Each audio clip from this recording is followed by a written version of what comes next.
Oh oh, alerte au gogol! Alerte au gogol, les enfants! Vous voyez ça? Quand vous voyez ça, alors on va me dire, oui, oh, vous êtes un con, vous allez jeter ça. Oui, je le jette, parce que ça, c'est honteux, ça! Madame, je n'écrirai rien sur ce film, c'est une merde. Que pensez-vous du livre de poche? Beaucoup de mal. Je ne sais pas si je vais réussir à vous l'expliquer correctement. Je connais cette théorie. Ça n'avait pas de sens et par conséquent ça ne présentait aucun intérêt culturel ou éducatif. Sauf éventuellement pour les chats, les chiens et les demeurés mentaux. Et si c'était plus intelligent que ça, l'émission de philosophie qui traite la pop culture avec philosophie.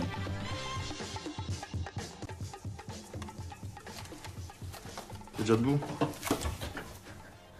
C'est l'heure du petit-déj. T'es parti pour nous faire un michoui?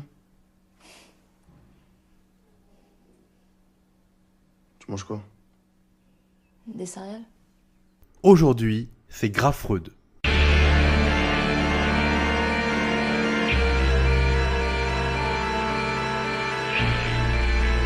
végétarienne, toi, maintenant? Bah non, pourquoi? Et elle, c'est ta sœur? Mais j'appelle mes parents si tu me crois pas. T'es sérieuse là? C'est pas la mer à boire, franchement tout le monde y passe. Bah t'as qu'à manger le tien alors. Le mien je l'ai déjà mangé l'année dernière, sinon je serais pas là. Allez, je te regarde. Grave est un film franco-belge réalisé par Julia Ducournau sorti le 15 mars 2017. Il a réuni plusieurs nominations au César en 2018. Faisant partie des rares films de genre français, Grave suit Justine, jeune surdouée de 16 ans qui intègre la prestigieuse école vétérinaire de Liège. Dans la famille, c'est une tradition. Tout le monde est vétérinaire. Papa, maman et sa grande sœur Alexia qui suit déjà son cursus à l'école. L'autre tradition familiale, c'est le végétarisme. La viande apparaît comme un interdit familial très fort, comme en atteste la scène du début, où la mère pique un scandale au restaurant quand Justine retrouve une boulette de viande échouée dans sa purée de patates. Et on reviendra sur cette scène parce qu'elle est très importante pour l'analyse que tu vas entendre. Donc, reprenons. Justine, en intégrant l'école, va découvrir les joies du bizutage, dont les divers rituels, potaches et potentiellement humiliants, vont l'amener à transgresser l'interdit ultime, manger de la viande. Un rein de lapin cru pour être précis, ce qui est sûrement pas le meilleur moyen de commencer sa carrière de carniste comme en témoigne la magnifique intoxication alimentaire qui suivra. À partir de cette transgression, plus ou moins forcée et encouragée par sa sœur, Justine va ressentir à la montée d'un désir irrépressible, incontrôlable pour la viande. Véritable métamorphose psychologique, la montée progressive de ces pulsions amènera Justine au plus grand tabou de la culture occidentale, l'anthropophagie. Bon, le but de cette vidéo n'est pas de faire une critique du film de Ducournau. Je dirais juste de manière objective, c'est une claque. Vraiment. Réalisation, photographie, bande-son, jeu des acteurs, c'est du petit lait. Alors qu'on se mette d'accord. On est bien dans un film d'horreur avec quelques fulgurances gore et qui distille une atmosphère angoissante et malsaine. Mais c'est un vrai plaisir de visionnage. Donc voilà, c'est très bien. Regarde-le. De toute façon, si t'as pas vu le film, éteins-moi ça et va le regarder et reviens après, parce que ça va spoiler partout. Donc te gâche pas la surprise et reviens après. C'est bon pour tout le monde, à partir de maintenant, je pars du principe qu'on est entre gens ayant vu le film. Donc, c'est parti.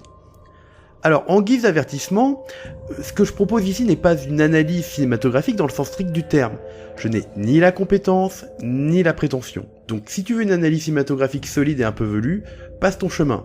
Ici, on va plutôt traiter de ce que peut nous évoquer le film philosophiquement et en quoi il peut nous permettre de comprendre une théorie. Donc, je n'ai pas la prétention de dire que ce qui va suivre est vrai, que c'est l'intention de Julia Ducournau quand elle a réalisé le film, ou que le film doit être pensé comme cela. Mon boulot ici, c'est de te faire comprendre des concepts philosophiques en m'appuyant sur le film qui les illustre. Allez go. Bon alors, quand on essaye d'appréhender philosophiquement Grave, il y a un auteur qui doit te, si tu connais, clignoter dans ta tête tout au long du film. Cet auteur, c'est Freud.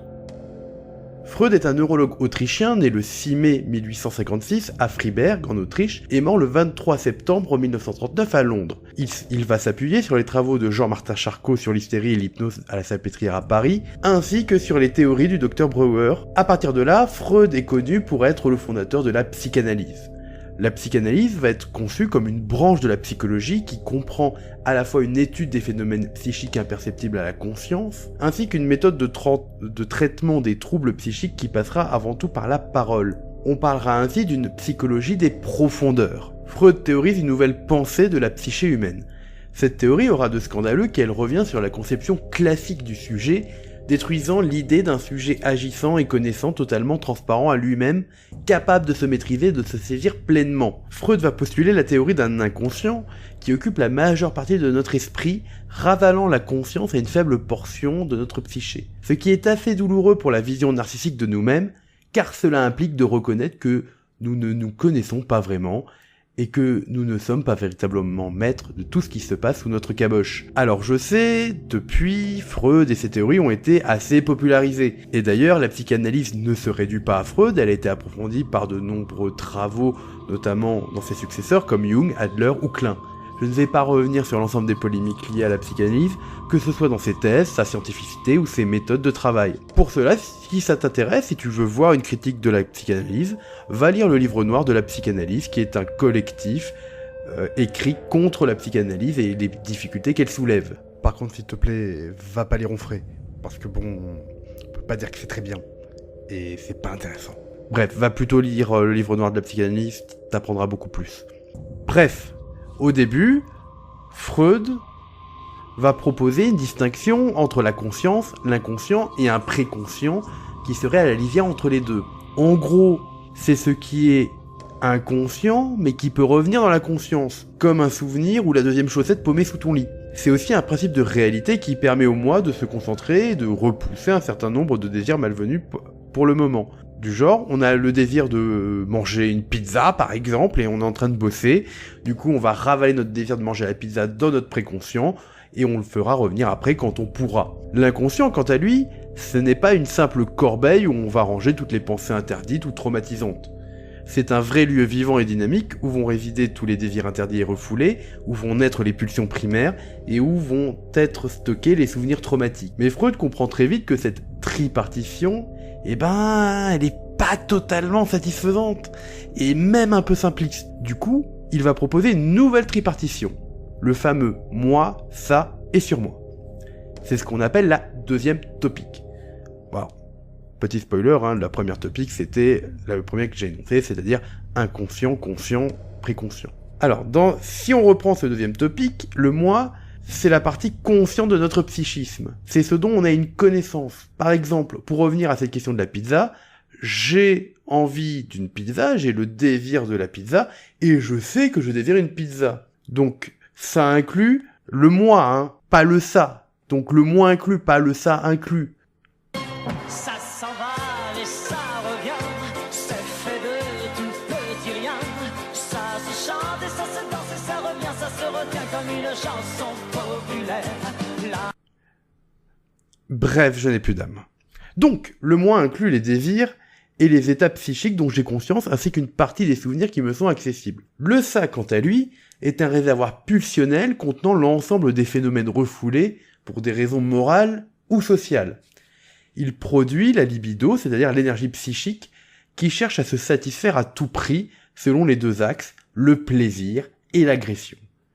C'est pour ainsi dire à la fois le lieu du refoulement de ce qui est interdit, comme l'origine de nos pulsions primitives. Enfin, vient le surmoi qui est l'intériorisation, en partie consciente mais aussi en partie inconsciente, de l'ensemble des règles et des interdits parentaux, religieux et sociaux. On se retrouve donc avec cette partition où, selon Freud, le moi serait écrasé entre le caractère intransigeant du surmoi, qui régule les désirs et les pensées, et le ça qui veut absolument se satisfaire. Une image un peu caricaturale, ce serait la fameuse image du petit ange sur la tête qui serait incarné par le surmoi et qui nous dirait qu'est-ce qu'il faut faire pour être un gentil garçon, et le ça serait incarné par le petit diable sur l'autre épaule qui vous dirait qu'est-ce qu'il faudrait faire pour vous faire plaisir. Si le surmoi est trop important, cela crée un déséquilibre, car le refoulement du ça, qui tente de se satisfaire en passant dans le moi, pour avoir une chance de se réaliser, est trop important. Comme tout système dynamique, si trop d'énergie est accumulée sans pouvoir s'évacuer, cela crée une perturbation du système, soit sous une forme de fuite, soit sous une forme d'explosion. C'est là que surgissent les actes inconscients, les rêves, qui sont un mécanisme naturel d'évacuation de la libido, et, de manière plus grave, les névroses. Maintenant qu'on a vu le système freudien, examinons en quoi grave peut nous permettre de comprendre et de mettre en scène les concepts que nous venons d'étudier. Si on examine Grave avec nos lunettes freudiennes, on constate que le film illustre très bien l'ensemble de ces mécanismes. Justine vient d'une famille très injonctive, où tout est sous contrôle. Son avenir professionnel, son alimentation, et de manière sous-entendue son développement personnel. Tout est maîtrisé par sa mère qui a mis en place un nombre important d'interdits qui vont constituer un magnifique surmoi hypertrophié. Justine a tout de la petite fille sage et modèle qui obéit à ce qu'on lui dit. Arrivée à l'école, les rituels de la première année, ainsi que le comportement hédoniste de sa sœur, qui l'encourage à se lâcher, amènent une importante perturbation. En effet, totalement sous l'emprise d'un surmoi surdéveloppé, le moi se retrouve écartelé entre les injonctions tyranniques de ce surmoi, la nécessité de se plier aux exigences sociales immédiates de l'école, et les pulsions refoulées du ça. Par cet écartèlement, les digues vont céder peu à peu pour laisser place au déchaînement du refoulé. En termes de symboles, le surmoi s'incarne dans cette interdiction à manger de la viande, et au côté très petite fille proprette et timide de Justine en début de film. On peut voir dans le végétarisme une métaphore de la répression de la sexualité, l'interdit de la viande et l'interdit du plaisir sexuel. La tentation et la transgression de l'interdit maternel sera l'échec et l'abandon du surmoi face au pulsionnel. D'ailleurs, il est intéressant que la mère et ses interdictions restent une figure plus conceptuelle que concrète. Si on regarde le générique, elle n'a même pas de nom, exactement comme le père, extrêmement passif dans le film, ce qui achève de leur donner un statut allégorique. Ils sont l'incarnation du surmoi familial qui pèse sur Justine. Ce surmoi sera mis à l'épreuve non seulement par la réalité en dehors du cadre familial, mais aussi par les pulsions même de Justine. Si le rein de lapin, une escalope de poulet cru et un kebab, non, je suis désolé, on dit pas un grec, allez vous faire voir, constituent les premières victimes pulsionnelles de Justine, il faut y voir une forme d'initiation avant la véritable transgression. La scène du doigt. Scène charnière dans le film, la scène du doigt est la destruction de tous les tabous. Le tabou familial, au sens métaphorique et littéral du terme. Elle transgresse la règle à la fois de sa famille, mais aussi de la famille en mangeant le doigt de sa sœur. Et c'est aussi une transgression du tabou culturel de l'anthropophagie. Ça ne se fait pas dans la culture occidentale de manger son prochain. La scène est très forte, car elle n'est pas dans l'immédiateté, ça n'arrive pas comme ça. Justine hésite en regardant ce doigt qui lui fait si envie. Ducournau arrive à rendre concrète la lutte entre le surmoi et le ça, qui se conclut sur une victoire du dernier. Maintenant que le barrage a cédé, le ça va bien pouvoir se lâcher. Le désir de viande est bien dans le film une représentation du désir sexuel. Cela est montré dans 3 scènes. La scène où dans son lit Justine est physiquement tiraillée par sa pulsion, on peut d'ailleurs y voir une métaphore de la masturbation. La scène où elle regarde Adrien comme une bonne côte de bœuf, d'ailleurs elle le regarde si fort qu'elle en saigne du nez. Je ne sais pas si c'est fait exprès ou si c'est un lien, mais je rappelle que au Japon, dans l'animation, l'excitation sexuelle est souvent représentée par le saignement du nez. Enfin, la scène où elle couche avec Adrien et qui montre un désir brut et animal, dénué de tout artifice romantique. Dans cette scène, le désir de viande et le désir sexuel sont indissociables. Il faut enfin parler de la scène de danse devant le miroir. Dans cette scène, Justine se sexualise volontairement, non pas par injonction de sa sœur, mais parce qu'elle en ressent le besoin. Le rap d'ortie est très cru. Justine se déhanche, se maquille, embrasse sa propre image. Elle, qui était au début dépossédée d'elle-même par un surmoi familial hypertrophié, adopte, par réaction, un narcissisme lui-même hypertrophié et réactif, qui correspond en partie à l'acceptation de ses pulsions, mais qui, lui aussi, va s'avérer peu enviable. Le surmoi laisse sa place à une acceptation totale du principe de plaisir, qui lui non plus n'est pas souhaitable. Si le surmoi hypertrophié amène à la névrose et à l'explosion du refoulé, l'absence de barrière n'est pas souhaitable non plus pour vivre avec les autres. La preuve est donnée par le personnage d'Alexia qui, à la fin, incarne ce que Justine deviendrait en continuant sur la voie qu'elle est en train d'entreprendre. La destruction de ce à quoi on tient au profit d'une satisfaction immédiate de la pulsion. Pour terminer, j'aimerais évoquer la fin. Dans la scène finale, on comprend, mais en même temps on le sent venir, que les parents sont parfaitement au courant de la nature de leur fille, la mère étant elle-même victime de ces mêmes pulsions. Le père se révèle être la victime consentante des pulsions de sa femme, dans un altruisme presque désespéré. De manière psychanalytique, on peut comprendre ici qu'il y a encore une métaphore de la sexualité, parce que papa et maman, pour qu'ils fassent des enfants, ils ont bien des pulsions sexuelles. Donc le fait qu'on ait une éducation très dure qui vient effacer des pulsions qu'on sait que l'on a nous-mêmes, bah ça s'appelle de l'hypocrisie.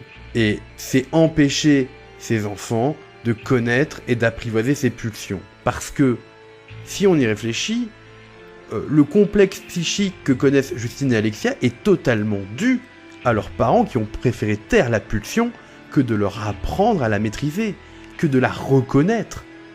En mettant en place des règles strictes, il est normal que les filles basculent lorsqu'elles sont livrées à elles-mêmes. Encore une fois, on a une belle métaphore de la sexualité et de son éducation. L'enfant à qui l'on tait la sexualité, à qui l'on dit que c'est sale, va repousser très profondément dans son sein l'ensemble de ses pulsions.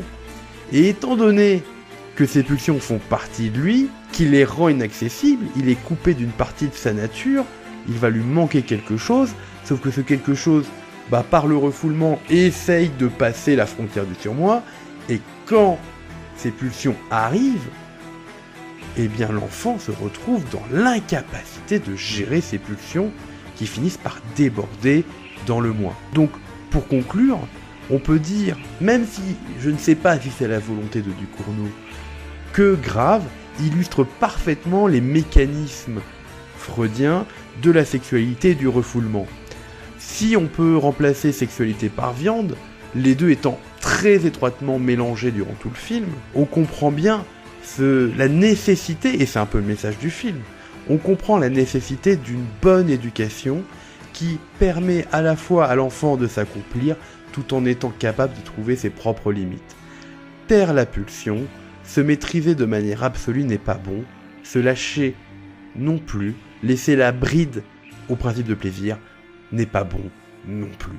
Finalement, à travers le film de genre, Grave exprime une vérité si simple et pourtant si forte. En chacun de nous, il n'y a qu'un pas entre l'homme et le monstre, un équilibre fragile entre l'épanouissement et la ruine de soi. Et voilà, c'est terminé pour notre analyse très rapide, bien sûr, et très résumée de la théorie freudienne à travers le film Grave. Donc j'espère que ça vous a permis de mieux comprendre et de mieux saisir ces concepts freudiens qui peuvent paraître simples au premier abord, mais finalement sont assez complexes. Regardez des films, faites de la philosophie, et à bientôt.